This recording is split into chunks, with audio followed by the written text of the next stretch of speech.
सभी भाइयों को नमस्कार। स्वागत है आपका गवर्नमेंट एग्जाम प्रिपरेशन चैनल में।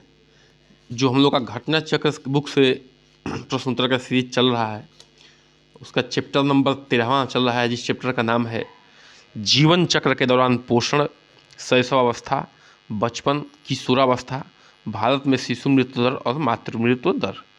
इसका जो है सेकेंड पार्ट हम लोग आज करने वाले हैं। पहला पार्ट जो है हम लोग देख चुके हैं। जो भी बहनें नई हैं जाके जो है प्ले लिस्ट में जाकर देख सकती हैं। थंबनेल पे बिल्कुल क्लियर लिखा हुआ है और उसको जाके आप लोग पढ़ सकते हैं, सीख सकते हैं। ठीक है, बिल्कुल बेहतरीन ढंग से जो है चीज़ों को एक्सप्लेन किया जा रहा है और पूरा पूरा विश्वास है कि आपको समझ में आ रहा होगा। देखिए, एक क्वेश्चन से 2-3 क्वेश्चन निकालना ये बहुत बड़ी बात होती है। एक क्वेश्चन पढ़ के तुरंत आगे भाग जाना बड़ी बात नहीं होती है।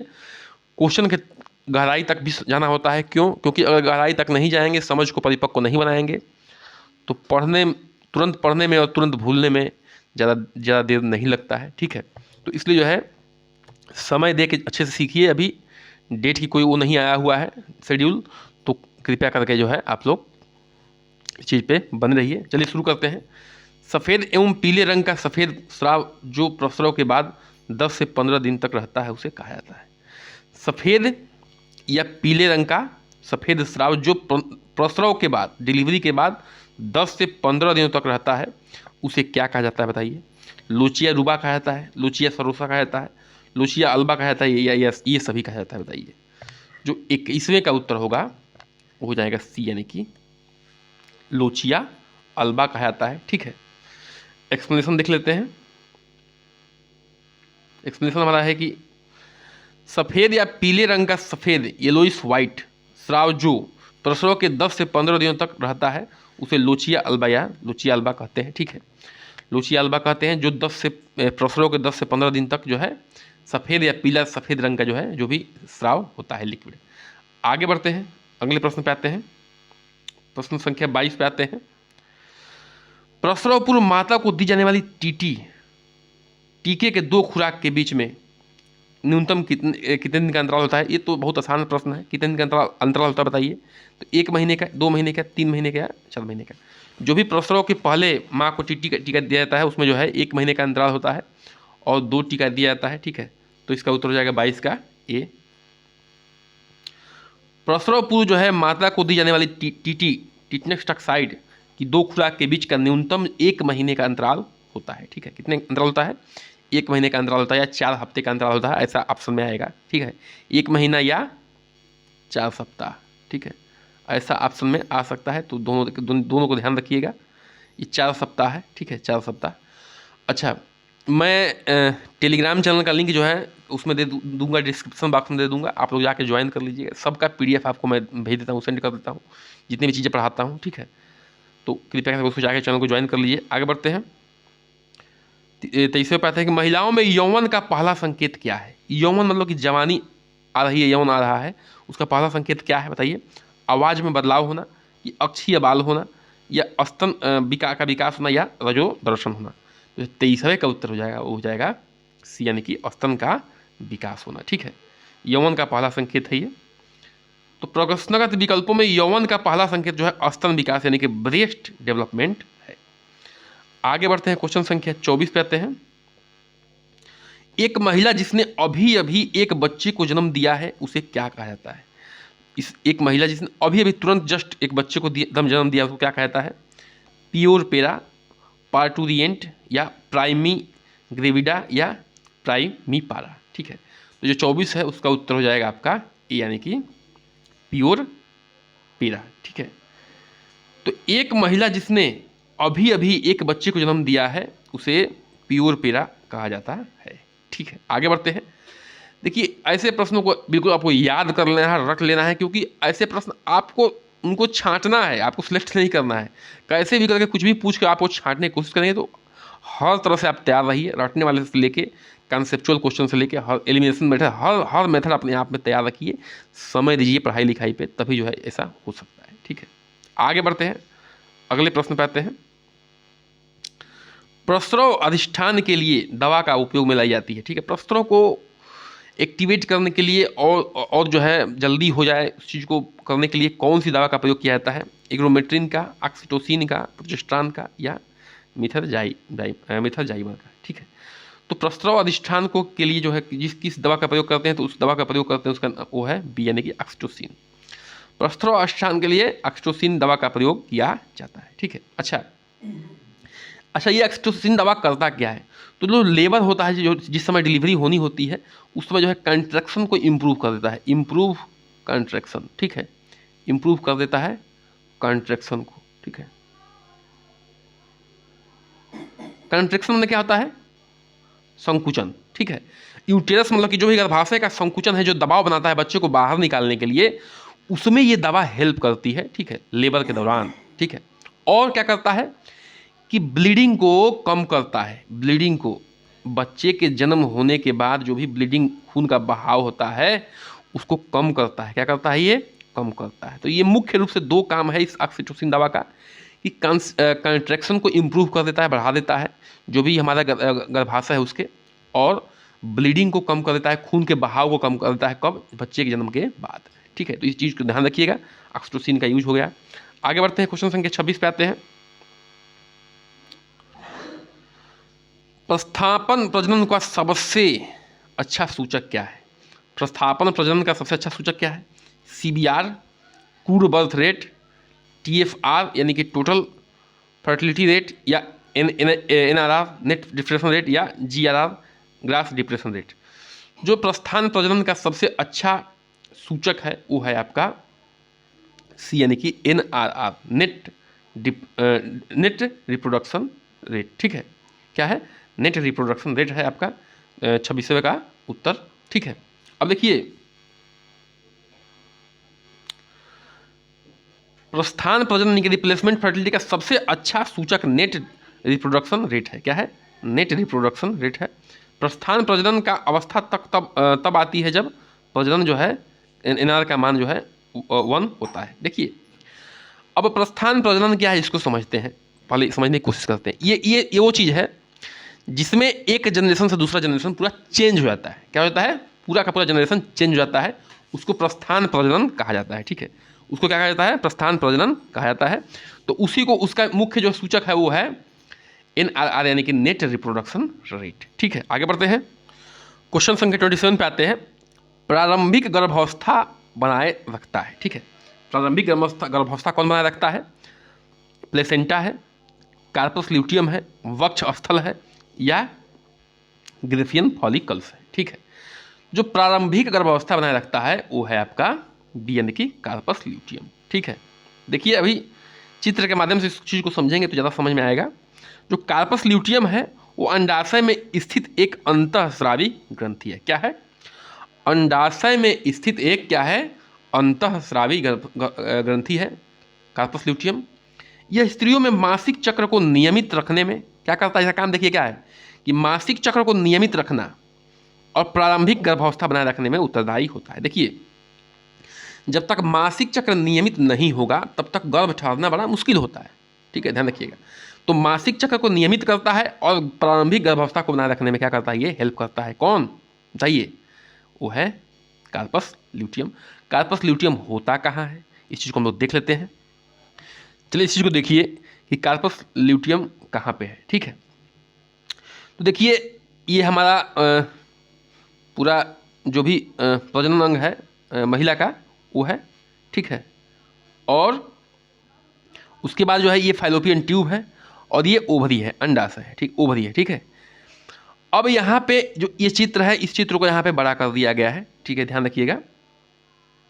उसके अंदर जो है एक कार्पस ल्यूटियम ये दिख रहा है आपको, ये अभी कार्पस ल्यूटियम बन रहा है और ये बन चुका है।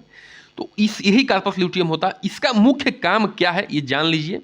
इसका मुख्य काम वही है जो भी बता चुका हूँ, कि मासिक चक्र को नियमित रखना और प्रारंभिक गर्भावस्था को बनाए रखना, यही इसका कार्पस ल्यूटियम का काम है। चलिए आगे बढ़ते हैं, अगले प्रश्न पे आते हैं। क्वेश्चन संख्या 28 पे आते हैं, ठीक है। बालक जो 16 वर्ष की आयु का है, ठीक है। देखिए, बालक के लिए 16 वर्ष का आयु है और बालिका के लिए क्या है? 18 वर्ष की आयु है, कि न होते हुए असामाजिक गतिविधियों में लिप्त होना। असामाजिक, जैसे इसे क्या कहते हैं बताइए? असामाजिक गतिविधियां मतलब जैसे मान लीजिए कि चोरी, डकैती, मर्डर, या ऐसे कामों को या सेक्सुअल हरासमेंट करना, ऐसे कामों में लिप्त होना जो कि क्या है, असामाजिक गतिविधियाँ, इसे क्या कहते हैं? तो असामाजिक बच्चा कहेंगे, कि बाल उत्पीड़न कहेंगे, कि कांग्रेगेट ग्रुप कहेंगे, कि अल्पवयस्क अपराध प्रवृत्ति कहेंगे? तो जो 28 का उत्तर होगा देखिए वो हो जाएगा डी। ये हमारे जो है आईपीसी सीआरपीसी की धाराओं में ये सब वर्णित है, उसके हिसाब से ये पूछा जा रहा है, ध्यान रखिएगा।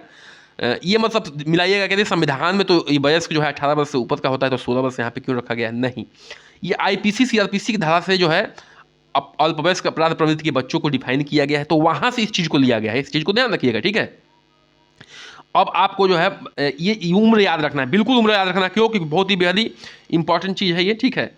कि बालक जो 16 वर्ष की आयु का है, ये बालक के लिए है, और बालिका जो है 18 वर्ष की आयु की है, ठीक है। कि न होते हुए असामाजिक गतिविधियों में लिप्त है, तो इसे जो है अल्पवयस्क अपराध या जुवेनाइल डिलिक्वेंसी कहा जाएगा, ठीक है, ठीक है ना, ध्यान रखिएगा। ऐसे अपराध जो कि असामाजिक हैं, ऐसे में लिप्त जो कि 16 वर्ष के नीचे का लड़का है और 18 वर्ष के नीचे की लड़की है, वो जो है क्या कहा जाएंगे? अल्पवयस्क अपराध प्रवृत्ति के कहे जाएंगे। आगे बढ़ते हैं, क्वेश्चन संख्या 29 पे आते हैं। इनमें से कौन सा इंजेक्शन द्वारा दिया जाने वाला गर्भनिरोधक नहीं है? ध्यान रखिएगा, नहीं की बात हो रही है। तो इसमें से कौन सा जो है इंजेक्शन द्वारा दिया जाने वाला गर्भनिरोधक नहीं है? तो DMPA है, नेट इन है, DMPA SC है, या प्रोजेस्टेरॉन है, ठीक है। तो इसको तो देख के बता दिएंगे कि प्रोजेस्टेरॉन जो है इंजेक्शन से देने वाली चीज़ नहीं है, ठीक है। बाकी चीज़ें इंजेक्शन से देने वाली चीज़ें हैं, ऐसे इसको एलिमिनेट भी कर सकते हैं। प्रोजेस्टेरॉन के बारे में आप लोग बहुत पढ़ चुके हैं। तो DNP नेट इन DMPA SCC इंजेक्शन द्वारा दिया जाने वाला गर्भनिरोधक है। इसमें DMPA और DMPA SSC3 3 माह पर, जबकि नेट इन जो है 2 माह पर दिया जाता है। मतलब कि ये लोग 3 महीने के लिए गर्भ को रोकते हैं और ये जो है 2 महीने के लिए रोकता है नेट इन, ठीक है। प्रोजेस्टेरॉन जो है एक इंट्रायूटेरिन डिवाइस है, इसे इंजेक्शन द्वारा नहीं दिया जाता, ये आप जानते हैं, बहुत बार आप उसको पढ़ा दिया गया है, ठीक है। चलिए आगे बढ़ते हैं, क्वेश्चन संख्या 30 पे आते हैं। कॉपर टी 380A द्वारा कितने वर्षों तक गर्भनिरोध को रोका जा सकता है? ठीक है, मतलब गर्भनिरोध के लिए प्रभावी है।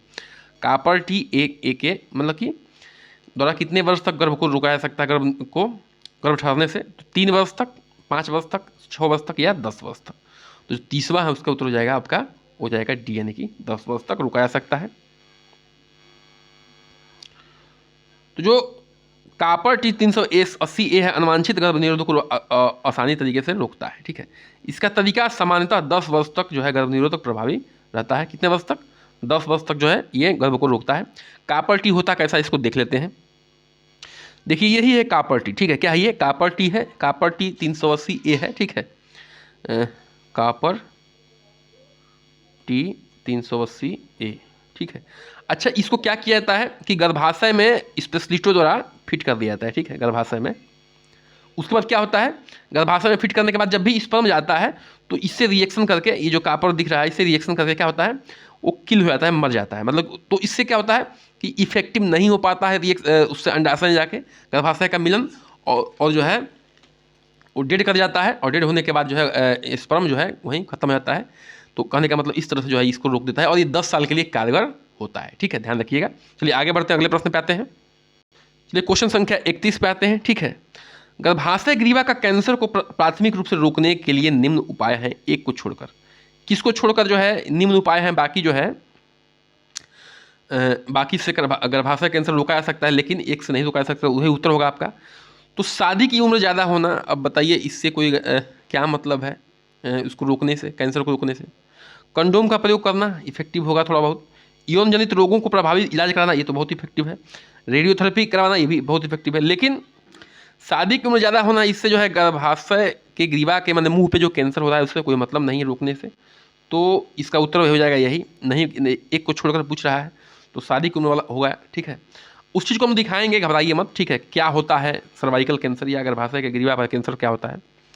गर्भाशय के ग्रीवा पर कैंसर जो होता है, सर्वाइकल कैंसर को प्राथमिक रूप से रोकने के लिए अपनाने वाले जन उपायों में कंडोम का प्रयोग करना, यौन जनित रोगों का प्रभावी इलाज करना, तथा रेडियोथेरेपी करवाना, ठीक है। रेडियोथेरेपी तो बहुत ही इंपॉर्टेंट है, ठीक है। जबकि शादी की उम्र ज़्यादा होना इस रोकने का कोई उपाय है नहीं, ठीक है। तो इस चीज़ को देख लेते हैं कि ग्रीवा कैंसर क्या है, या मतलब ग्रीवा पे जो गर्भाशय ग्रीवा पे कैंसर होता है, या जिसको सर्वाइकल कैंसर भी कर रहे हैं, उस चीज़ को देख लेते हैं क्या होता है ये। अब देखिए आपको दिख रहा है यहाँ पे, ठीक है, क्या दिख रहा है, ये गर्भाशय दिख रहा है और ये ग्रीवा माने गर्दन है, मुंह है, जो भी कहिए, ठीक है। ये कैंसरस टिश्यू हो चुका है यहाँ पे, ये कैंसरस टिश्यू है, देखिए इसको आगे से दिखाया गया है इसको, ठीक है। ये कर्विक्स वाला है पार्ट। अब इसको जो है इसी को कहते हैं सर्वाइकल कैंसर कहते हैं, या कहिए कि हिंदी में कहेंगे तो गर्भाशय के ग्रीवा पर कैंसर कहेंगे, ठीक है। इसी को रोकने के उपाय हम लोग पढ़ रहे थे, रेडियोथेरेपी का प्रयोग करना, कंडोम का प्रयोग करना, या सही से इलाज करवाना, इसको सही उस तरह से रोका जा सकता है, ठीक है। आगे बढ़ते हैं। अगला प्रश्न है 32वां कि ह्यूमन पेपिलोमा वायरस से संक्रमित स्त्रियों में खतरे की संभावना होती है, ठीक है। जो भी ह्यूमन पेपिलोमा वायरस है से संक्रमित स्त्रियों में किसकी खतरे की संभावना होती है, बाजपन की, सर्वाइकल कैंसर की, या गर्भाशय फाइब्राइड की, या अनियमित माहवारी की। जो 32 का उत्तर हो जाएगा वही हो जाएगा बी, यानी कि सर्वाइकल कैंसर। जो अभी पढ़ चुके हैं गर्भाशय ग्रीवा के ऊपर कैंसर, वह ह्यूमन पेपिला वायरस से संक्रमित महिलाओं को होने का चांस ज़्यादा होता है। तो इस वायरस का नाम भी याद कर लीजिएगा, ह्यूमन पेपिला वायरस, जो क्या करता है, सर्वाइकल कैंसर के खतरे को बढ़ा देता है, ठीक है। तो ह्यूमन पेपिलोमा वायरस जो है से संक्रमित स्त्रियों में सर्वाइकल कैंसर होने की संभावना बढ़ जाती है। तो इस ह्यूमन पेपिला वायरस को कृपया करके याद कर लीजिए कि HPV क्या होता है। आगे बढ़ते हैं, क्वेश्चन संख्या 33 पे आते हैं।